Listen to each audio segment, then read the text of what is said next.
नमस्कार। वेलनेस चौपाल के सभी मेंबर्स का मैं दीपा शर्मा एक बार फिर से बहुत बहुत स्वागत करती हूँ। तो हमेशा की तरह आज भी इस सेशन की शुरुआत हम एक प्रार्थना के साथ करते हैं। अस्तो मा सद्गमय तमसोर्मा ज्योतिर्गमय मृत्योर्मा अमृतं गमय। ओ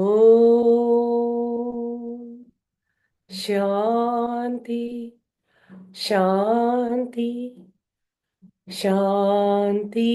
ओ तो कैसे हैं हमारे सभी मेंबर्स? आशा है आप सभी स्वस्थ होंगे, मस्त होंगे और हंसते मुस्कुराते हुए अपने इस प्रोग्राम को अटेंड कर रहे होंगे। तो चलिए बढ़ते हैं आज के सेशन की तरफ। चलिए सेशन की शुरुआत में एक प्रश्न के साथ करती हूँ। आप मुझे ये बताइए कि इस समय हमारे देश में सबसे हैपनिंग चीज क्या चल रही है, जिसके बारे में सब बात कर रहे हैं, जिसके बारे में सब रोज न्यूज़ देख रहे हैं, सब कुछ पढ़ रहे हैं और ज्यादा से ज्यादा जानने की कोशिश कर रहे हैं और वहां जाना भी चाह रहे हैं। क्या मुझे आप बताएंगे कि क्या ऐसी चीज चल रही है अभी हिंदुस्तान में? बिल्कुल स्वाति जी, कुंभ मेला। तो आज के इस एपिसोड में हम कुंभ मेले की बात करते हैं। तो कुंभ मेले को शुरू करने से पहले, आज इसके बारे में सब बातें करने से पहले, इसके शुरुआत में एक श्लोक के साथ करना चाहूंगी, जिससे कि आपको कुंभ मेले का पूरा जो इतना महत्व है वो पता चलेगा। तो श्लोक कुछ इस तरह से है। अश्वमेघ सहस्त्राणि वाजपेय शतानि च लक्ष्य प्रदक्षिणा भूमे कुंभ स्नाने तत्फलम। एक बार फिर से बोलती हूं। अश्वमेघ सहस्त्राणि वाजपेय शताशी च लक्ष्य प्रदक्षिणा भूमे कुंभ स्नाने तत्फलम। इसका अर्थ है कि सहस्त्र बार यानी कि 1000 बार अश्वमेघ करने से जो फल प्राप्त होता है, 100 बार, 100 बार मतलब 100 बार वाजपेय यज्ञ करने से जो फल प्राप्त होता है, 1,00,000 बार पृथ्वी की प्रदक्षिणा करने से जो फल प्राप्त होता है, वो एक बार कुंभ में स्नान करने से प्राप्त हो जाता है। तो इस एक श्लोक में कुंभ की पूरी महत्वता उजागर हो जाती है। अब इस बार का जो कुंभ है वो और भी ज्यादा स्पेशल है, क्योंकि ये महाकुंभ है। और महाकुंभ जो है वो 144 वर्षों में, 144 ईयर्स में एक बार आता है। और ये प्रयागराज में ही होता है। और गंगा, यमुना और सरस्वती नदी के संगम पे कुंभ स्नान किया जाता है। तो चलिए पहले हम ये देखते हैं कि कितनी तरह के कुंभ होते हैं। तो सबसे पहला तो जो होता है वो महाकुंभ होता है, जो इस बार हो रहा है, जो 144 सालों में आता है और प्रयागराज में ही वो स्नान होता है। अब दूसरा जो कुंभ होता है वो होता है पूर्ण कुंभ मेला। ये हर 12 साल में आता है और 4 जगह पे ये कुंभ मेला जो है वो भरा जाता है। कुंभ का स्नान इन 4 स्थानों पर होता है। ये स्नान, ये जो स्थान है, ये है पहला हरिद्वार, दूसरा है प्रयागराज, तीसरा है उज्जैन और चौथा है नासिक। अब कुंभ कब मनाया जाता है, ये ग्रह और नक्षत्रों की स्थिति पे डिपेंड करता है। एक्चुअली बृहस्पति और सूर्य जब किसी एक पर्टिकुलर राशि में प्रवेश करते हैं, तभी उस पर्टिकुलर जगह पे कुंभ मनाया जाता है, जो 4 जगह मैंने आपको बताई हैं। तो सबसे पहले बात करते हैं हरिद्वार में कब मनाया जाता है। तो जब बृहस्पति कुंभ राशि में प्रवेश करते हैं और सूर्य मकर राशि में प्रवेश करते हैं, तब गंगा नदी के किनारे बसे हरिद्वार में कुंभ का मेला लगता है। दूसरा है प्रयागराज। प्रयागराज जहाँ पे अभी कुंभ हो रहा है, जहाँ पे गंगा, यमुना और सरस्वती के संगम पर कुंभ का मेला लगता है और कुंभ स्नान होता है, उस समय जो बृहस्पति है वो सिंह वृषभ राशि में होते हैं, और सूर्य जो है वो मकर राशि में होते हैं। तीसरा, नासिक में गोदावरी नदी के तट पर कुंभ मेला बढ़ता है। उस समय सूर्य जो है वो सिंह राशि में होते हैं, और जो आपके बृहस्पति होते हैं वो भी कुंभ राशि में ही होते हैं। सॉरी, दोनों सिंह राशि में होते हैं। जब हमारे नासिक में मेला लगता है तब दोनों ही सिंह राशि में होते हैं। गोदावरी नदी के तट पर यह मेला लगता है।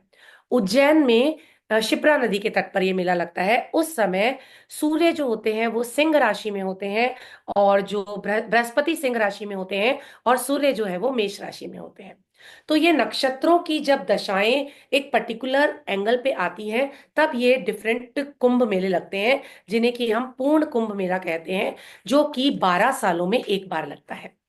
उसके बाद आता है अर्ध कुंभ। अर्ध कुंभ हर 6 साल में लगता है, और ये सिर्फ दो जगहों पे लगता है, जो वो है प्रयागराज और हरिद्वार। यहाँ पे अर्ध कुंभ लगता है। और फिर होता है कुंभ मेला, जो कि हर 4 सालों में लगता है, और इन्हीं 4 स्थानों पे लगता है: हरिद्वार, प्रयागराज, उज्जैन और नासिक। तो ये तो हुआ कुंभ मेले की मोटी मोटी जानकारी, कि कुंभ मेला कब लगता है और कितनी तरह से लगता है। तो अभी का जो मेला है कुंभ मेला, वो जो महाकुंभ है, जो 144 सालों में एक बार आता है। यानी कि हम अपने जीवन काल में बहुत लकी हैं कि हम इस कुंभ मेले को में स्नान कर पाएंगे और देख पाएंगे, अगर हम चाहें तो ये है डिफरेंट टाइप्स के कुंभ स्नान। अब आते हैं हम कि कुंभ क्यों इन 4 स्थानों पे ही कुंभ मेला संपादित होता है, और क्यों ये 4 स्थान ही महत्वपूर्ण है। तो इसके बारे में दो पौराणिक कथाएं बहुत प्रचलित हैं। तो सबसे पहली पौराणिक कथा मैं आपको बताना चाहूंगी। ऋषि कश्यप जो थे, जो कि कश्मीर से बिलोंग करते थे, उनकी दो पत्नियां थी। एक थी कद्रू और दूसरी थी विंता। दोनों सगी बहनें थी। तो एक बार कद्रू ने ऋषि कश्यप से बोला कि मुझे 1,000 पुत्र चाहिए, जो कि बहुत ही विषैले हों और जहरीले हों। तो ऋषि कश्यप ने कहा ठीक है, और उन्होंने उनको 100 काले रंग के अंडे दे दिए। और कुछ समय बाद उन अंडों में से 100 जो थे वो सर्प निकले, और बड़े जहरीले वो सर्प थे। और कद्रू बड़ी खुश हुई उनकी माता बनके। तो अब विंता को भी लगा कि मुझे भी अपने लिए पुत्रों की मांग करनी चाहिए। तो उसने विंता ने भी ऋषि कश्यप से कहा कि मुझे भी पुत्र चाहिए, लेकिन मुझे सिर्फ 2 पुत्र चाहिए, और बहुत ही शक्तिशाली पुत्र चाहिए, जो कद्रू के पुत्रों से ज्यादा शक्तिशाली हो, और वो सबसे ज्यादा शक्तिशाली हो संसार में। तो ऋषि कश्यप ने कहा ठीक है, और उसने उनको 2 गोल्डन अंडे दिए। तो काफी टाइम हो गया, तो वो अंडे जो है वो बिल्कुल वैसे के वैसे थे, उनमें से कोई भी मतलब बच्चा बाहर नहीं आया अंडों में से। तो जो वो विंता थी, विंता बड़ी परेशान हो गई, और एक बार उसने बेसब्र होकर एक अंडे को फोड़ दिया। तो उसमें से एक अपरिपक्व जो बच्चा था, जिसका कि सिर्फ ऊपरी शरीर विकसित हुआ था, वो बाहर आया। और उसने कहा कि हे माता, आपने ये क्या किया? आपने मुझे पूरी तरह से परिपक्व भी नहीं होने दिया, और आपने मुझे नष्ट कर दिया। अब आप अपने दूसरे अंडे के साथ ऐसा मत करिएगा, उसे पूरी तरह से परिपक्व होने दीजिएगा। और ऐसा कह के वो जो थे वो ऊपर उड़ गए, और वो उनका नाम अरुण रखा गया, और वो सूर्य के रथ के सारथी बने। इसीलिए सूर्य के रथ को अरुण भी कहा जाता है। और जब सूर्य उदय होता है तो हम कहते हैं अरुणाचल, या अरुणिमा उसका वर्ड यूज किया जाता है। तो वो उसी अरुण से उनका अर्थ होता है। एक बार कद्रू और वंता जो थे वो बैठे थे ऐसे ही, तो उनको सूर्य नजर आया। तो जब सूर्य का रथ का घोड़ा उनको नजर आया, तो कद्रू ने कहा कि ये घोड़ा जो है वो सफेद और काले रंग का है। तो वंता ने कहा नहीं, ये पूरा सफेद है। उन्होंने कहा ठीक है, अपन शर्त लगाते हैं। तो वंता ने कहा ठीक है। तो उन्होंने कहा ऐसा है कि जो भी शर्त हारेगा, वो जीतने वाले की दासी बन के रहेगा सारी जिंदगी। तो विंता ने कहा ठीक है। तो उन्होंने कहा ठीक है, अभी तो हमें धुंधला नजर आ रहा है, दूसरे दिन सुबह जब पूरी तरह से सूर्य उदय होगा तब हम देखेंगे। तो विंता ने कहा ठीक है। अब कद्रू ने अपने पुत्रों को ये आदेश दिया कि तुम लोग जो सूर्य भगवान का जो वाइट घोड़ा है, उसके पूंछ के जो वाइट बाल है उसके अंदर बीच में छुप जाना, ताकि वो काले काले नजर आए। तो उनके पुत्रों ने उनकी बात मान ली और वो जाके सूर्य भगवान का जो वो घोड़ा था, उसके रथ का जो घोड़ा था, उसके पूंछ के बालों में जाके छुप गए। दूसरे दिन कद्रू और बंता ने जब उनको ऑब्जर्व किया, उसके घोड़े की पूंछ को, तो वो काली नजर आई। तो कद्रू ने कहा, विंता से कहा कि अब तुम्हें मेरी दासी बनना पड़ेगा। तो विंता ने कहा कि ठीक है, अब मेरी गलती है तो मुझे तो मानना ही पड़ेगा। और वो उसकी दासी बन गई। और जो भी वो कद्रू और उनके बच्चे कहते थे वो उनको मानती थी। और पूरा दासी की तरह उनका जीवन हो गया था। अब बहुत टाइम हो गया। अब जो उनका जो दूसरा अंडा था वो परिपक्व हुआ और उसमें से एक बहुत ही विशाल काय जीव उत्पन्न हुआ, जिसका ऊपरी सिरा जो था वो पक्षी का था और निचला सिरा जो था वो इंसान का था। और उनका नाम गुरुड़ रखा गया। वो बहुत ही शक्तिशाली थे। लेकिन क्योंकि उनकी माँ दासी थी तो उनको भी जो कुद्रू और उनके पुत्र था उनका दासत्व स्वीकार करना पड़ा। और वो सारा टाइम उनका काम करते रहते थे, उनको अपनी पीठ पर लाद कर उनके बच्चों को इधर से उधर घुमाया करते थे। तो गुरुड़ जो थे वो इस बात से बहुत दुखी थे। तो एक बार उन्होंने कद्रू के बच्चों से पूछा, सांपों से पूछा कि आप मेरी माँ को दासत्व से मुक्त करने का क्या लेंगे। तो उन्होंने कहा, तुम ऐसा करो कि हमें स्वर्ग लोक से, इंद्र लोक से जो है वो अमृत ला के दे दो। तो उसने कहा ठीक है, मैं ला देता हूँ, क्योंकि सर्पों को पता था कि ये इतने शक्तिशाली हैं कि ये देवताओं के से भी लड़के और अमृत लेके आ सकते हैं। तो गरुड़ ने कहा ठीक है, और वो अमृत लेने के लिए चले गए। और उन्होंने अमृत देवताओं से युद्ध करके अमृत को प्राप्त भी कर लिया। अब विष्णु भगवान ने जब देखा कि ये इतने शक्तिशाली हैं कि इन्होंने, जो गरुड़ है, उन्होंने पूरे देवताओं को हरा के अमृत कलश को अपने हाथ में ले लिया है। तो विष्णु भगवान उनके पास है, उन्होंने कहा कि तुम इस अमृत का क्या करोगे, तुम्हें खुद को तो ये अमृत चाहिए नहीं। तो उन्होंने उसको पूरी बात बताई। तो उसने कहा ठीक है, मैं ये तुमको अमृत ले जाने दूंगा, क्या तुम मेरे वाहन बनोगे। तो उसने कहा हाँ जरूर, मैं आपका वाहन बन जाऊंगा, लेकिन आप मुझे अमृत ले जाने दीजिए। उसने कहा ठीक है, तुम ये अमृत दे दो, फिर उनसे मैं ये अमृत वापस ले लूंगा, ये मेरी अपनी वो है। तो उन्होंने कहा ठीक है, मुझे तो उनको अमृत बस सौंपना है, बाकी आप जाने, आपका काम जाने, जो भी आप करना चाहे वो आप कर सकते हैं। मुझे तो अपनी माँ को दासी के उससे मुक्त करवाना है। और ऐसा कह के गरुड़ जो थे वो अमृत का कलश लेके चले गए। अब जब वो सर्पों के पास पहुंचे तो सर्प अमृत को ग्रहण करने वाले थे।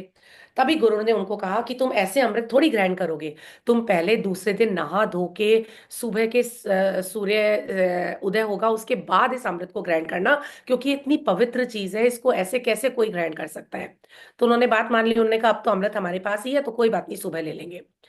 तो वो अपने सोने चले गए। सुबह जब वो उठ के आए स्नान स्नान करके, तो वहां से अमृत का कलश गायब था। उन्होंने देखा कि विष्णु भगवान जो है वो उस अमृत के कलश को लेके जा रहे हैं। वो उनके पीछे भागे और विष्णु भगवान उनके आगे भागे। जब विष्णु भगवान भाग रहे थे, तब चार जगह वो जो अमृत की बूंदें थी वो छलकी। और ये जो चार जगह हैं, ये हरिद्वार, प्रयागराज, नासिक और उज्जैन थी। और इसीलिए उन्हीं नक्षत्रों में जब वो अमृत की बूंदें उन जगहों पे छलकी, उनको वो कुंभ के रूप में इन चार जगहों पे स्नान का महत्व है। ये तो थी पहली पौराणिक कथा। दूसरी एक और पौराणिक कथा है जो समुद्र मंथन से जुड़ी हुई है। तो हुआ ये विष्णु पुराण के अनुसार कथा है। तो हुआ ये कि एक बार दुर्वासा ऋषि ने जो इंद्र थे उनको एक माला भेंट की, बहुत बहुमूल्य माला। वो माला बहुत दिव्य थी। तो इंद्र ने वो माला ली और अपने हाथी के आगे सिर पे रख दी। और हाथी जो था उसने अपने सिर को हिला के वो माला नीचे गिरा दी और पैरों के नीचे कुचल दी। दुर्वासा ऋषि को ये देख के बहुत क्रोध आया और उन्होंने देवताओं को ये श्राप दे दिया कि तुम्हारी शक्ति पूरी तरह से क्षीण हो जाएगी। तो इस तरह से देवता जो थे वो पूरी तरह से शक्ति विहीन हो गए और किसी भी युद्ध में दानवों ने उनको हरा दिया। अब दानवों ने जब उनको हरा दिया तो देवताओं को बड़ा वो लगा कि अब हम कैसे वापस अपनी शक्ति अर्जित करें। तो वो विष्णु के पास गए। तो विष्णु ने उनसे कहा कि ऐसा करो कि समुद्र मंथन करो। समुद्र मंथन में अमृत निकलेगा और उस अमृत का तुम पान करना, जिससे कि तुम्हें वो शक्ति वापस अर्जित हो जाएगी। तो उन्होंने कहा ठीक है। लेकिन समुद्र मंथन करना अकेले देवताओं के बस की बात नहीं थी, क्योंकि उनमें इतनी शक्ति नहीं थी और वो दानवों की शक्ति के बिना पूरा नहीं हो सकता था। तो विष्णु भगवान ने कहा कि तुम दानवों से हेल्प लो और फिर मैं आगे देखता हूँ क्या करते हैं। तो वो दानवों के राजा बलि के पास गए और उनसे कहा कि ऐसे ऐसे है ना, हमको जो है वो समुद्र मंथन करेंगे और अमृत निकलेगा तो वो हम आधा आधा बांट लेंगे। तो देवता राजी हो गए, देवता भी अमर होना चाहते थे। अब सवाल ये उठा कि समुद्र इतना विशाल है, तो उसके मंथन के लिए जो चीज चाहिए वो भी विशाल होनी चाहिए।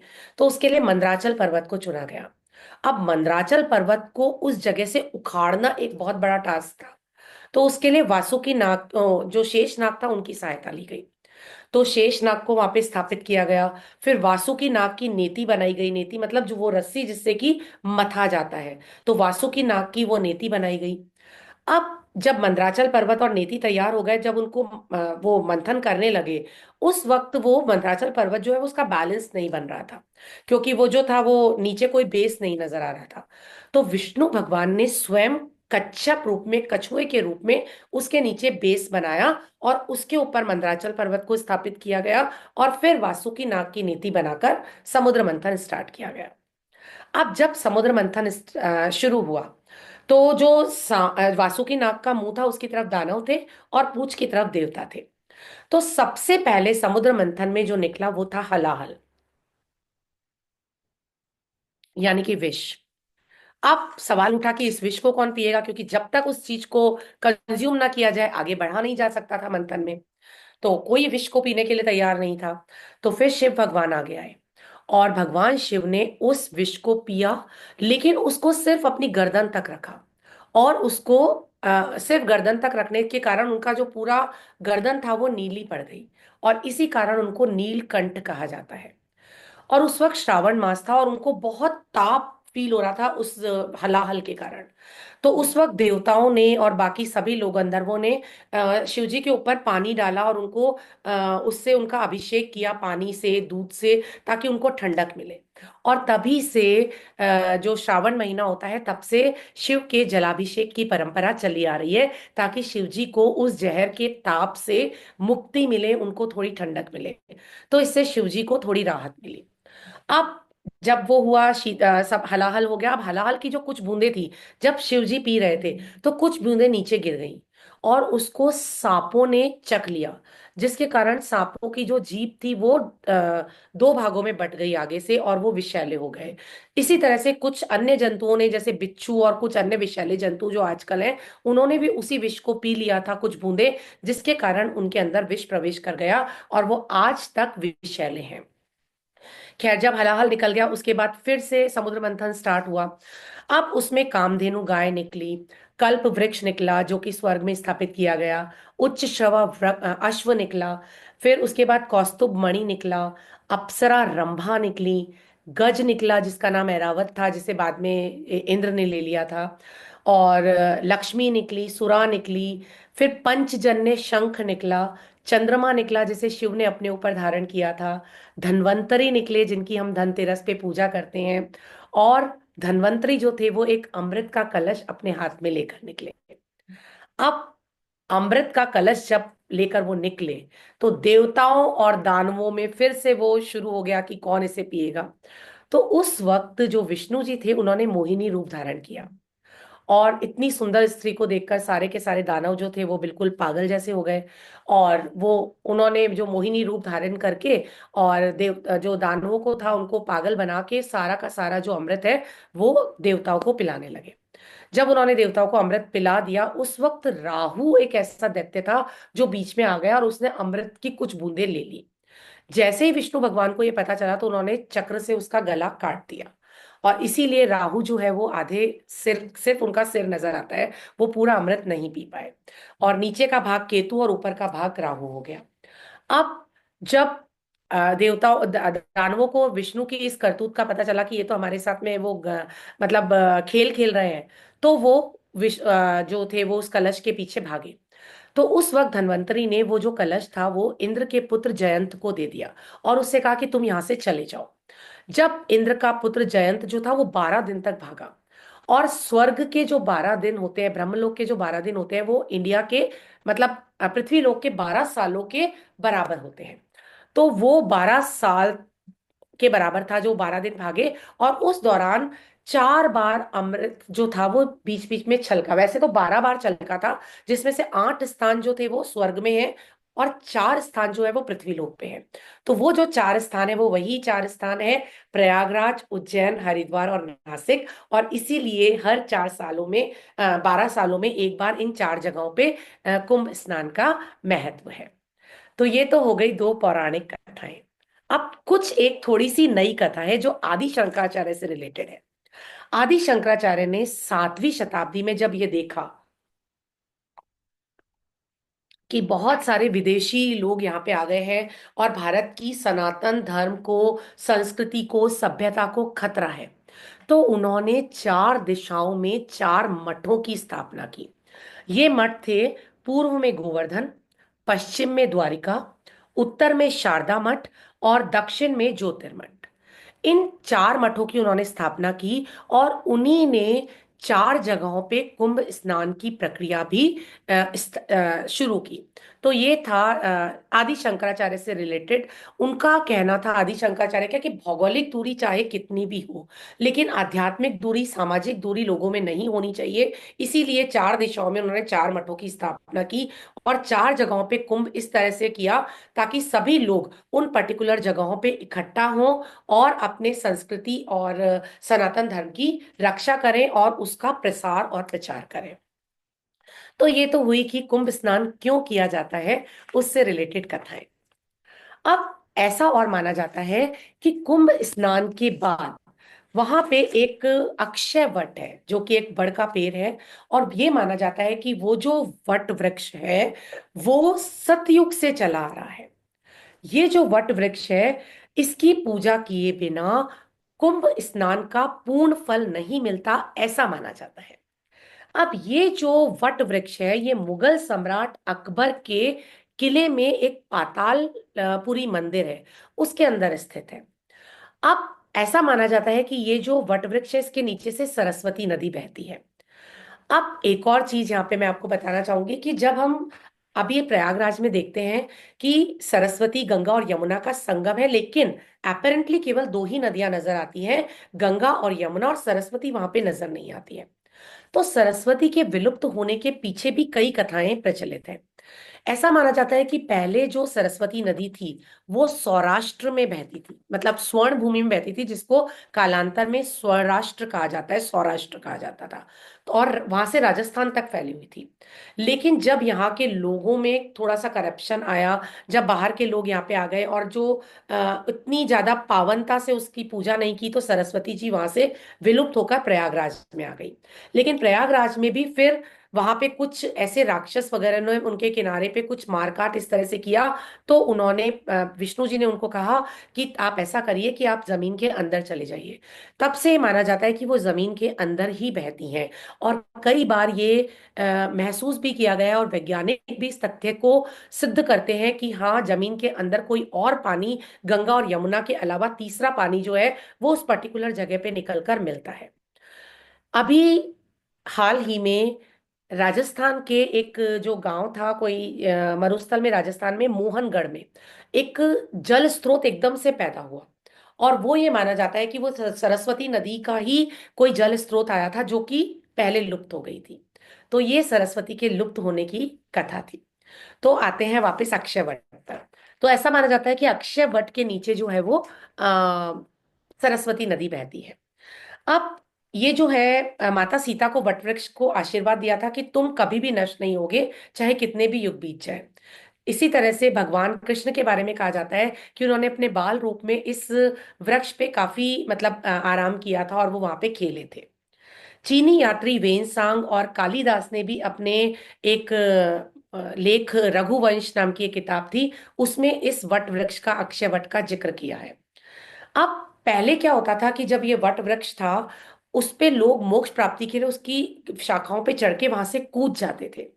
तो सम्राट अकबर ने इस वट वृक्ष को पे लोगों का प्रवेश बंद कर दिया था। और तब से इस वट वृक्ष को में लोगों का प्रवेश वर्जित है। केवल कुंभ के टाइम पे इस वट वृक्ष के दर्शन जो है वो आम लोगों के लिए खोले जाते हैं। अब एक और चीज पॉपुलर है कुंभ मेले को लेके, और वो है कल्पवास। तो अब ये कल्पवास क्या होता है? 1954 में भारत के प्रथम राष्ट्रपति डॉक्टर राजेंद्र प्रसाद कुंभ के मेले में गए, और उन्होंने वहां का जो प्राचीन किला था उसकी छत पे एक टेंट लगाया, और उसको आज भी प्रेसिडेंसी व्यू के नाम से जाना जाता है।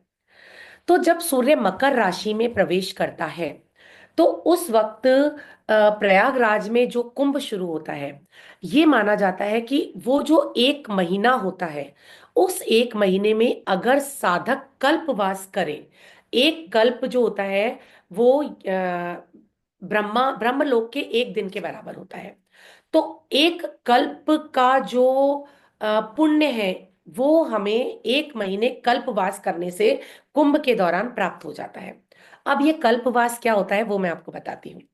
ये एक कठिन साधना है जिसमें अपनी इच्छाओं को नियंत्रित रखना पड़ता है, और एक टेंट लगाकर साधक जो भी कल्पवास करना चाहते हैं वो एक टेंट लगाकर वहां पे रहते हैं, और एक महीने तक वो जमीन पर सोते हैं, और सिर्फ भिक्षा मांग के एक वक्त वो खाना खाते हैं या नहीं खाते हैं, निराहार रहते हैं। और दिन में 3 बार वो गंगा स्नान करते हैं, और ये जो क्रम है ये एक महीने तक जारी रहता है, और ये 12 सालों तक, एक महीना उनको 12 सालों तक लगातार ये क्रम करना पड़ता है। और जो भी साधक होता है उसको कुछ जौ के वो बीज बोता है अपने, जो भी उनका टेंट होता है उसके बाहर, और तुलसी का पौधा लगाता है। और जब वो एक माह पूरा होने पे अपनी जगह पे जाते हैं, तो वो जो जौ का पौधे आते हैं उसको वो वहां पे प्रवाहित करके, नदी में प्रवाहित करके जाते हैं। तो ये है कल्पवास का महत्व। ये माना जाता है कि कल्पवास जो भी व्यक्ति करता है, वो अपने मन में जो भी ठानता है, उसके अगले जन्म में वो राजा बनता है। और अगर वो मोक्ष प्राप्ति की इच्छा से ये कल्पवास करता है, तो उसको मोक्ष मिल जाता है, उसका अगला जन्म नहीं होता। और नहीं तो वो अगले जन्म में राजा के रूप में पैदा होता है, मतलब राज योग लिखवा के वो पैदा होता है। ये माना जाता है कल्पवास के लिए। अब आते हैं हम नेक्स्ट चीज पे, वो है कि जब स्नान होता है तो हम कई तरह के स्नान सुनते हैं। हम सुनते हैं सबसे पहले शाही स्नान होता है, जिसके अंदर नागा साधु जो है वो स्नान करते हैं। उसके बाद संत समाज स्नान करता है, और उसके बाद आम लोगों का स्नान होता है। तो अब ये शाही स्नान क्या है, और क्यों सिर्फ नागा साधुओं को ही शाही शाही स्नान सबसे पहले उनको हक मिला हुआ है ये करने का, और ऐसा क्या है इनमें। तो आपने एक शब्द सुना होगा इस वक्त, अखाड़े। तो अखाड़े क्या हैं? एक्चुअली ये समुदाय हैं जो सनातन धर्म को प्रोटेक्ट करने के लिए बनाए गए हैं, और ये बहुत ही शक्तिशाली लोग इसको संपादित करते हैं। कुल मिला के प्रमुख 13 अखाड़े हैं। उसमें से 7 अखाड़े शैव समुदाय के हैं। शैव समुदाय का मतलब जो शिव भगवान के उपासक है। अब जो बाकी 3 हैं वो वैष्णव समाज के हैं, जो कि विष्णु के उपासक हैं। और बाकी जो 3 बचते हैं वो उदासीन हैं, यानी कि वो वेदांग में बिलीव करते हैं, वो किसी भगवान में बिलीव नहीं करते हैं। सबसे बड़ा जो अखाड़ा है वो जूना अखाड़ा है। दूसरे नाम का अखाड़ा जो है वो निरंजनी अखाड़ा है। और तीसरा जो है वो महानिर्वाणी अखाड़ा है। और ये तीनों ही अखाड़े शैव समुदाय से बिलोंग करते हैं।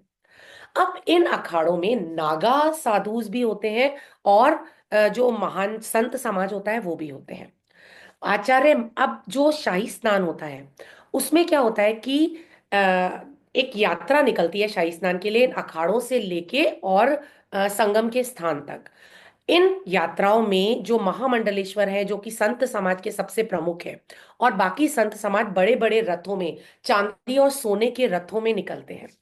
और जो नागा साधु होते हैं वो घोड़ों पे निकलते हैं, और एक बहुत ही भव्य एक जुलूस या यात्रा आप कहें, वो निकलती है उनके निवास स्थान यानी कि अखाड़ों से लेके, और संगम के स्थान तक स्नान के लिए जब वो जाते हैं। और इसको पहले कहा जाता था पेशवाई, और अब इसको कहा जाता है कुंभ मेला छावनी प्रवेश यात्रा। तो ये पेशवाई में सबसे पहले जो स्नान का हक दिया जाता है वो नागा साधु को दिया जाता है। अब ऐसा क्यों होता है कि क्यों सबसे पहले नागा साधु को ये वरदान मिलता है? देखिए, नागा साधु जो वर्ड आया है नागालैंड के नागा पर्वत से आया है। और नागा साधु जो हैं ये वॉरियर्स होते हैं। इनमें बहुत ज्यादा शक्ति होते हैं, इनको 51 तरह के शस्त्रों को चलाने की ट्रेनिंग मिली हुई होती है। और ये कमांड, जिस तरह से कमांडो की ट्रेनिंग होती है, वही ट्रेनिंग, उसी तरह की ट्रेनिंग इनको दी जाती है। तभी एक व्यक्ति जो है वो नागा साधु बन पाता है। ये कोई बहुत आसान चीज नहीं होती है। तो नागा साधु जो थे, उन्होंने कई बार हिंदू संस्कृति की रक्षा के लिए युद्ध लड़ा, और उस युद्ध में इन्होंने कई राजाओं की हेल्प करी और हिंदू संस्कृति और सभ्यता को बचाया। और इसीलिए उनको ऑनर देने के लिए उनको शाही स्नान की सुविधा दी गई, कि सबसे पहले स्नान का जो ऑनर है वो उनको दिया जाता है। नागा साधु जो होते हैं, उनके पूरे शरीर पे भस्म रमी हुई होती है, और उनको बहुत ही सिद्धस्त पुरुष माना जाता है। दूसरी बात ये मानी जाती है कि जब ये लोग स्नान कर लेते हैं उस पानी में, तो इनकी जो सिद्धियां होती हैं, इनकी जो पॉजिटिविटी होती है, इनकी जो एनर्जी होती है, वो पानी में आ जाती है। जो जब आम जन स्नान करते हैं, तो वो उसका कुछ अंश जो है वो अपने अंदर ग्रहण कर पाते हैं। तो ये है शाही स्नान के डिफरेंट तरीके की। सबसे पहले शाही शाही स्नान को भी अब नाम बदल के राजसी स्नान और कुंभ अमृत स्नान कर दिया गया है। पहले इसको शाही स्नान कहा जाता था। आजकल किन्नर समुदाय को भी इसमें प्रवेश दिया गया। सबसे पहला प्रवेश किन्नर समुदाय को 2015 में दिया गया था। और अब 2025 में लक्ष्मी नारायण अखाड़े के रूप में किन्नर समुदाय को यहाँ पे आमंत्रित किया गया है कुंभ स्नान के लिए। अब ये जो कुंभ स्नान है, इसमें इनको जो जोड़ने का एकमात्र लक्ष्य है वो ये है कि किन्नर जो समाज है वो तिरस्कृत समाज के नाम एक तरह से है। तो वो उनको मेन सामाजिक धारा में जोड़ने के लिए, ताकि वो भी स्पिरिचुअलिटी में आ सके, वो भी समाज के लिए कुछ कर सके। अगर वो भी अपनी इंटेलेक्चुअल गतिविधियों को, स्पिरिचुअल गतिविधियों को बढ़ाना चाहते हैं, तो उनको भी हर तरह से उसकी सुविधा दी जाए। इसलिए इनको भी एक हक के साथ सम्मिलित होने का इनको सुविधा दी गई है। अब जो शाही स्नान है, इसमें कुछ प्रमुख दिन होते हैं जब ये शाही स्नान होते हैं। और ये दिन है, सबसे पहले आया था 13 जनवरी को, जो कि था पौष माह की पूर्णिमा को, जहां से स्नान शुरू हुआ था। ये जो कुंभ मेला है, ये 45 दिन तक चलता है। और ये 13 जनवरी से लेके 26 फरवरी तक चलेगा। इसमें से कुछ दिन जो है वो शाही स्नान के लिए फिक्स है। सबसे पहला स्नान जो था शाही स्नान, वो 13 जनवरी को, जिस दिन की पौष माह की पूर्णिमा। फिर 14 जनवरी यानी कि मकर संक्रांति के दिन था दूसरा। तीसरा जो था वो मौनी अमावस्या के दिन। चौथा होगा बसंत पंचमी के दिन। पांचवा माघ पूर्णिमा के दिन। और छठा महाशिवरात्रि के दिन, यानी कि 26 तारीख को, जिस दिन अंतिम दिन है कुंभ का, 26 फरवरी को। तो ये कुछ दिन है जबकि जो कुंभ स्नान है, शाही स्नान है, वो होते हैं। और शाही स्नान को इस दिन किया जाता है। तो ये सारी बातें हुई अपनी कुंभ के बारे में। कुंभ के बारे में और भी बहुत सारी बातें हैं। नागा साधुओं का एक पूरा इतिहास है, इनकी पूरी एक हिस्ट्री है। इसके बारे में फिर कभी बात करेंगे, क्योंकि आज के लिए शायद बहुत हो चुका है। तो मेरी भी बहुत इच्छा है कि मैं कुंभ में जाऊं। पता नहीं पूरी होती है या नहीं होती है, क्योंकि ये हमारी इच्छा से नहीं होता। ये अगर भगवान की इच्छा होगी तो ही हम जा पाएंगे। लेकिन मैं फिर भी आप लोगों से प्रार्थना करती हूँ कि अगर हो सके और आपको मौका मिले, तो जरूर जाइएगा। क्योंकि ये हमारे जीवन काल में महाकुंभ जो है वो एक ही बार आएगा। और दुआ कीजिए कि भगवान मुझे भी मौका दे कि मैं भी जा पाऊं इसके अंदर। तो चलिए, इसी के साथ, इसी विश के साथ कि हम सभी कुंभ स्नान कर पाए इस बार, मैं आप सभी से विदा लेती हूँ और इस सेशन को विराम देती हूँ। आप सभी स्वस्थ रहें, मस्त रहें, अपना बहुत बहुत बहुत ख्याल रखें। नमस्कार।